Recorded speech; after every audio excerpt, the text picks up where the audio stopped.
So this story is about the time that this girl kind of wanted to get with me, but ended up getting with a guy that lied to her. And it's pretty complicated, but we'll get into it all. So basically, this was sophomore year of high school.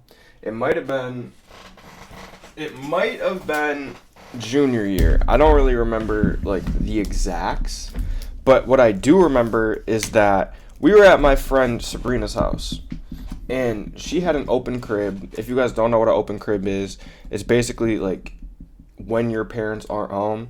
So like you can pretty much do I don't want to say whatever you want, but like you could have people over, you can drink, you can like do what you want because your parents aren't there. Yo, I appreciate that heart me. I appreciate it a lot.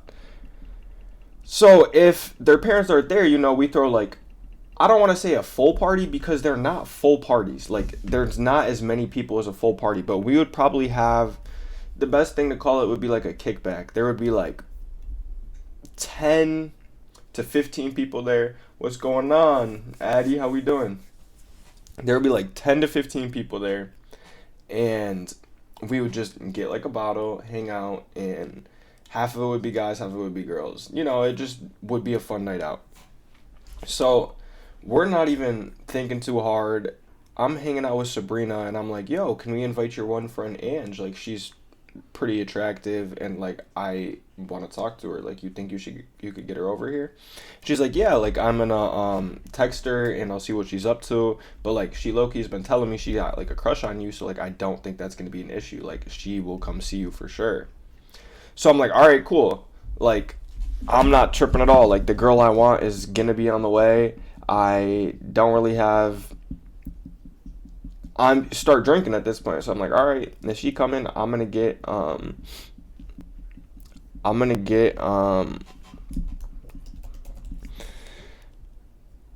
start getting lit.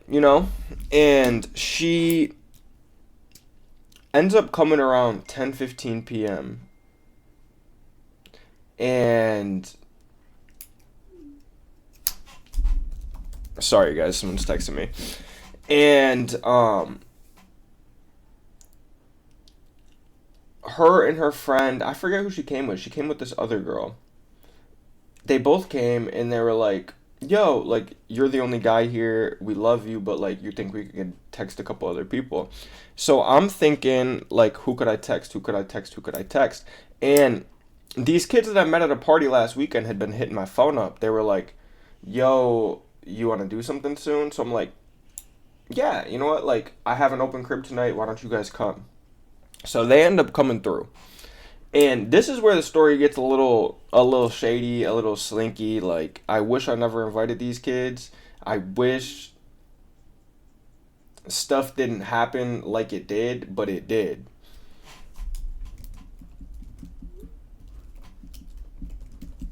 Um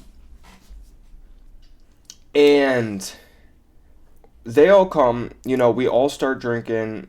We end up having a bonfire, so we're not just like hanging out in the house.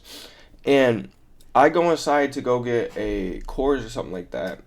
And Angelina follows me in, and she pushes me into the bathroom, and we start making out. And we start making out.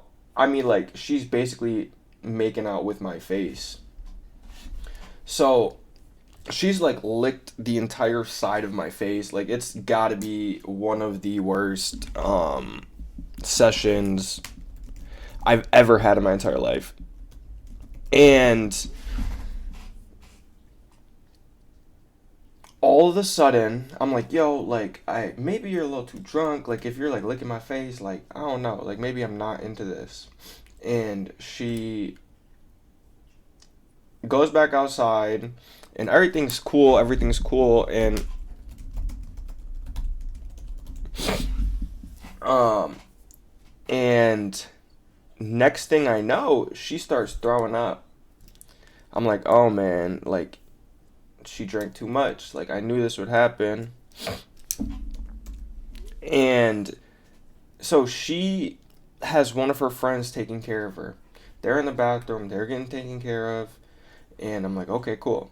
Like she's gonna be all right. Like, we don't have to trip too much. Like, the girls are looking out for her, and they're probably in there for like 45 minutes to an hour. And finally, the two girls come back outside, but not Angelina.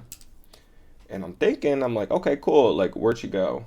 And they were like, yeah, we just put her to bed in Sabrina's mom's room because, she blacked out. Like, everyone just leave her alone. Let's not, like, disturb her. Like, she throwing up. She's not, like, really coherent or anything like that. So in my mind, I'm like, all right, for sure. Like, drunk girl in that room off limits. No one going in that room.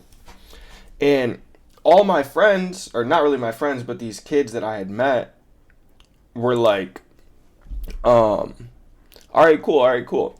So everything's going on. The fire fizzles out, so we end up going back inside and we start taking shots. And this one kid named Ethan, he's like, yo, I'm about to go to the bathroom.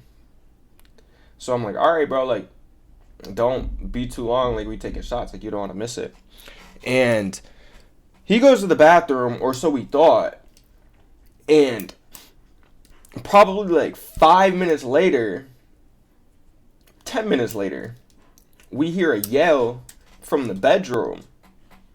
And the lights are on in the bedroom now that Angelina was sleeping in. So we're a little confused. We're like, what the fuck is going on? And all of a sudden we see this nigga Ethan run out the room. Like, literally run out the room.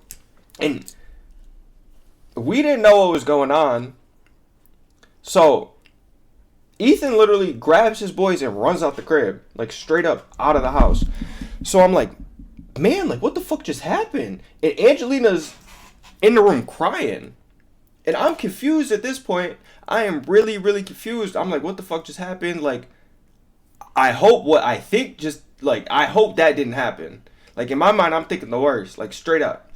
And it kind of was, but it wasn't as bad as I thought. Like, what actually happened was way, way, way worse than what I was imagining. So we get into the room, and we start talking to Angelina, and we're like, yo, what happened? And she looks at me, she points at me, and she goes, he told me that he was you. Like, he went into this room where this blacked out drunk girl was, and she, I guess, asked him, like, yo, Will, and he was like, yeah, and he, like, acted like he was me, got into the bed with her, did the dirty, and then afterwards, to, like, clean up, she turned the light on, and she realized it was a white boy, and not the kid, and that's when she, like, screamed and started flipping out. Gotcha. Appreciate it, Miles. And in my mind, I start tripping out, because meanwhile, this girl is, like, a super, super attractive model. Like, she's literally, like, a pretty high status model within our community. And I'm like, oh my god, I'm 23. I'm like, oh my god, I definitely could, like, that could have been mine. But I was like, under the circumstances, obviously she was drunk, so I couldn't have. But, like, now our sights turn to this kid named Ethan. I appreciate that. And Ethan's, like, gone. We cannot get a hold of him. We cannot answer his phone. Nothing like this. So we start posting on our Snapchat stories. We're like, yo, this kid named Ethan, he's a weirdo. He's a freak. He just did some weird shit. And we record a whole video. And we have Angelina on it talking. And, yeah, so we basically exposed this kid and got him blackballed and banned from all the parties and all the, different events in the area. But then he got mad that we, like, banned him. Yeah, I do. He got mad that we, like, banned him from everything. So he, like, came to my boy's house trying to, like, smash his windows out. But he didn't even do it right. Like, how stupid are you, Ethan? He literally went and did it to the neighbor's car. So then he got in even more trouble, not even with us, with, like, the police and stuff, because he destroyed a neighbor's car for literally no reason. Like, no reason. Like, he was the one in the wrong. And he still decided that like it was good for him to like get retaliate. Like, bro, you're the weirdo. You're the weirdo and you're trying to get back? Like, no, that's not how this works. Like, if anything, like we should get on you. And after that, like we never really talked to him again. Um and I never really like got close with that girl again. Like we hung out here and there, but like I don't know, it's kind of weird because like she thought she was having sex with me and she wasn't. So like how do we come back from that? So like it's not like I'm like, "Yo, you want to like do it now?"